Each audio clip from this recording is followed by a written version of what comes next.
สบายดียินดีต้อนรับเข้าสู่ช่องแบงค์โมบายเราชาแนลนะฮะกลับมาพบมาพอกันเช่นเก่าเช่นเคยนะฮะกับการไปแก้ปัญหาฟีดที่ขึ้นแบบนี้ฮะสำหรับท่านใดที่ว่าสมัครฟีดบ่ได้เนาะก็คือเฮาสมัครฟีดแล้วมันจะขึ้น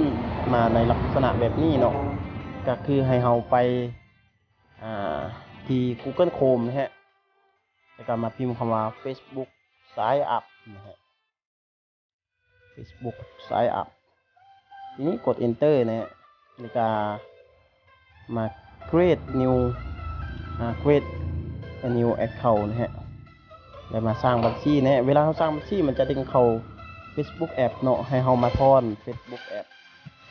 ทอนการที่ตั้งFacebook App นะฮะกดค้างไว้แล้วก็กดลบเนาะทีนี้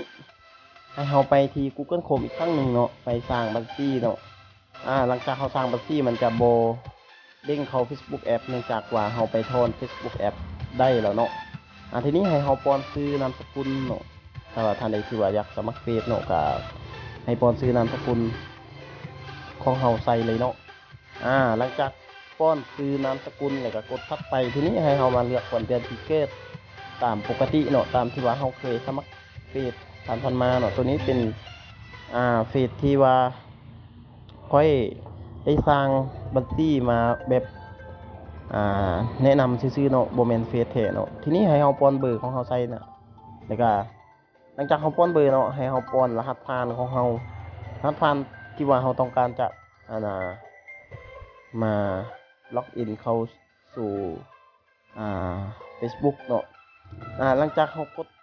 ล็อกอินแล้วเนาะทีนี้ให้เฮากดตกลงใช้อินเทอร์เน็ตนะฮะกดถัดไปทีนี้บ่อนุญาตจะได้คือกันเนาะกด cancel ก็ได้ตัวนี้นะบ่เป็นหยังแต่กดถัดไปคือกันกดถัดไปอีกทีนึงมันจะมีม่องให้กดถัดไปนะนี่ให้เรากดถัดไปอีกครั้งหนึ่งนะฮะอ่าก็จะได้ปกติแล้วเนาะสำหรับการไปสมัครเฟซเนี่ยทีนี้ให้เรากดออกนะกดออกแล้วก็มาไปที่ Play Store เนาะไปที่ Play Store แล้วก็มาดาวน์โหลด Facebook อีกครั้งหนึ่งฮะมาติดตั้ง Facebook เนาะกดเข้า Facebook เลยก็ติดตั้งกด Install นะฮะจนกว่ามันจะได้นะฮะหลังจากกด Install ได้แล้วเนาะให้เรากดออกมาแต่ทีนี้เรามาป้อนเบอร์ตัวที่เอาสมัครเมื่อกี้นี่เนาะป้อนเบอร์บวกกับรหัสผ่านตัวที่ว่าเราตั้งไปเมื่อกี้นี้เนาะทีนี้ให้เราป้อนรหัสผ่านเนาะ